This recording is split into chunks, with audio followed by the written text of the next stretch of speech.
জীবনের প্রথমবার ফ্লাইটে উঠলাম এবং সেখানে উঠে ডাকাতি শুরু। মানে বাঙালিরা সব করতে পারে, এই ভিডিওটা দেখলে বুঝতে পারবেন। হ্যালো বন্ধুরা, কেমন আছেন সবাই? আসসালামু আলাইকুম। আজকে প্রথমবার আমি বাড়ি ছেড়ে চলে যাচ্ছি। বাড়ি থেকে ভিডিও করতে পারিনি, কারণ প্রথমবার বাড়ি থেকে বের হয়েছিলাম, তাই অনেক ইমোশনাল ছিলাম। বাবা মা সহ সবাই ইমোশনাল ছিল, তাই ভিডিও প্রথম থেকে করতে পারিনি। তো রাস্তায় ছোট ভাইয়ের সাথে বের হয়ে ভিডিও শুরু করে দিলাম এবং বাড়ি থেকে এসে বাইকে ছেড়ে বন্ধুদের সাথে আড্ডা মারছি। যেহেতু বাড়ি ছেড়ে চলে যাচ্ছি অনেক দিনের জন্য, মুম্বাই চলে যাচ্ছি এবং যাওয়ার পথে সবার সাথে মিলে তাদের সাথে সেলফি ফটো তুলে আমি বিদায় নিয়ে নিচ্ছি।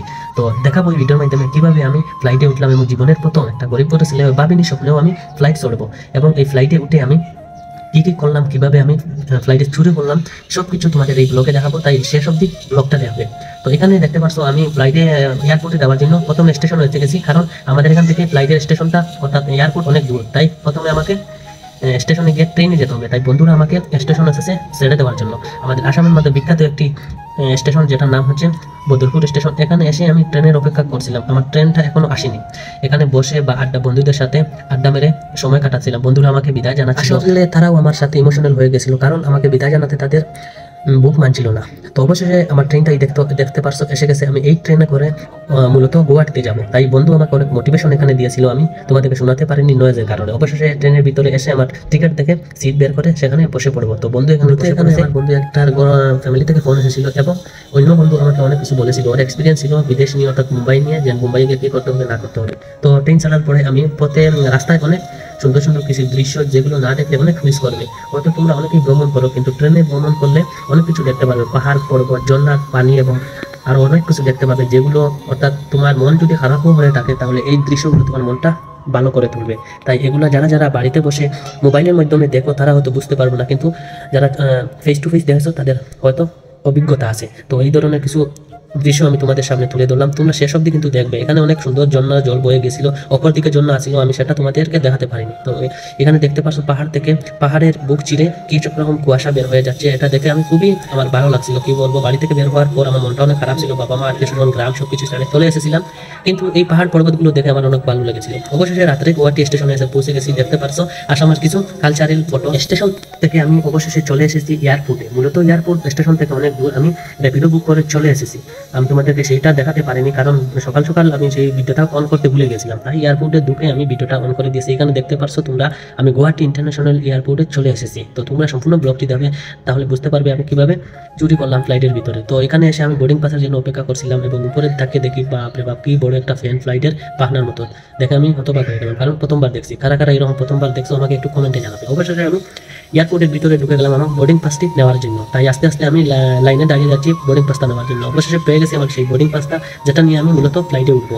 তো এই বোর্ডিং পাসটা আমি তোমাদেরকে দেখতে দিচ্ছি, দেখতে পারবে কি কি এখানে লেখা আছে, যেগুলো ফ্লাইট অ্যালাউ করে না।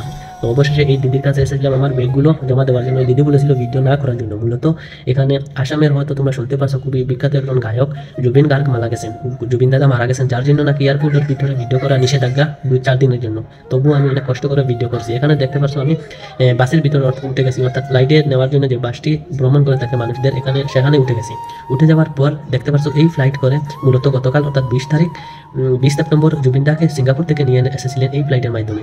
তো আমি অবশেষে আমার ফ্লাইটে, যে ফ্লাইটে করে আমি মূলত যাব, তো এই ফ্লাইটে ইন্ডিগো ফ্লাইট আমি বুক করেছিলাম। এই ইন্ডিগো ফ্লাইট নয়, সামনে যেটা দাঁড়িয়ে আছে এই ইন্ডিগো ফ্লাইট করে আমি মূলত মুম্বাইয়ে যাব। তো তোমরা সম্পূর্ণ ব্লগটি যারা যারা এখনো পর্যন্ত দেখছো তাদেরকে অসংখ্য অসংখ্য ধন্যবাদ। আমার চ্যানেলে যারা নতুন আছো তারা সবাই আমার চ্যানেলটিকে সাবস্ক্রাইব করে পাশে থাকবে এরকম নিত্য নতুন সুন্দর ব্লগ পাওয়ার জন্য।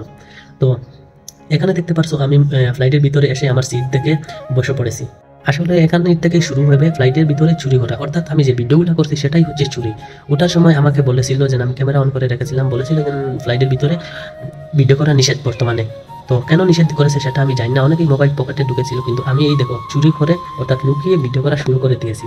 অনেকেই হয়তো এটা লক্ষ্য করেছে যে আমি ফ্লাইটের ভিতরে ভিডিও করছি, কিন্তু কেউ কিছু বলেনি। এখানে দেখতে পাচ্ছ এই দাদাটা বলেছিল ভাই ধরা পড়লে অনেক অসুবিধা হবে, কিন্তু আমি কোথায় মানবো, যেহেতু আমরা বাঙালি তাই আমরা সব কিছু করতে পারি। তো এটা এখানে আমি বলছিলাম যে ভিডিও আমি চুরি করছি, তো এটা তাদের চোখে পড়ে গেছে। তারা আমাকে মাইকের মাধ্যমে বলেছিল যে ভিডিওটা অফ করার জন্য, তবুও আমি করিনি, কারণ বাঙালিরা সব করতে পারে, এটা একটা জ্বলন্ত উদাহরণ। এখানেও হয়তো তারা লক্ষ্য করেছিল যে আমি ভিডিও করছি, তাই তারা আমাকে মাইকের মাধ্যমে আমাকে নিষেধ দিয়েছিল বা আমাকে ওয়ার্নিং দিয়েছিল যে বা যারা ভিডিও করছো মোবাইলটা ক্যামেরা অফ করার জন্য। কিন্তু আমি মানার পাত্র নয়। তাই ভিডিওটা অন করে বলেছিলাম যে তারা কি বলছে, কিন্তু নয়েজের কারণে আমি তোমাদেরকে সেই কথাগুলো শোনাতে পারছি না, যার জন্য দুঃখিত। অবশেষে ফ্লাইটে টেক অফ করে ফেলেছি। উপরে এসে আমি ভিডিও অন করছি, কারণ প্রথমবার যেহেতু আমি ফ্লাইট চড়ছি, তাই টেক অফের সময় অনেক ভয় হচ্ছিল, তাই ক্যামেরা অন করার আমার মনে ছিল না। অবশেষে টেক অফ করার সময় উপরের সে দৃশ্য ভাই, মেঘের বুক ছিঁড়ে ফ্লাইট কীভাবে চড়ে এই প্রথমবার দেখলাম, এবং উপর থেকে নিচের দৃশ্য বাপরে বাপ কি সুন্দর, এবং দেখতে কি মনোহর, মনের আনন্দ ফুর্তি কি বলবো, আমি সবকিছু ভুলে গেছি, যেন বাড়ির সবকিছু ত্যাগ করে এসেছি আমি।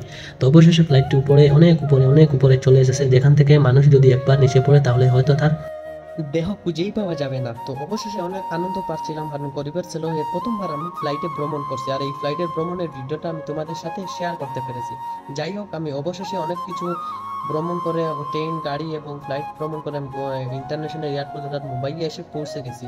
তো মুম্বাইয়ে এসে পৌঁছে যাওয়ার পর অনেক টায়ার্ড লাগছিল, তাই আমি ভিডিওটা লম্বা না করে এখানে ব্লগটার সমাপ্তি ঘটাচ্ছি। যারা যারা এই ভিডিওটা শেষ অবধি দেখেন তাদেরকে ধন্যবাদ। Tata, bye bye.